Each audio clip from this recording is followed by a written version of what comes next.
bên Giang Đinh còn bóng khách rơi nhân.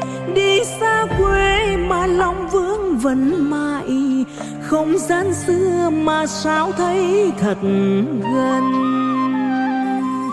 Hình như em ra bên sông trông ngóng, đợi chờ anh hay bóng của cô nhân.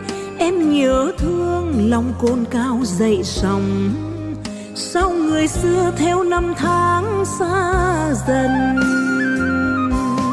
Anh sẽ về thăm quê anh nơi đó, nọ nơi mô bằng đất mẹ với quê cha.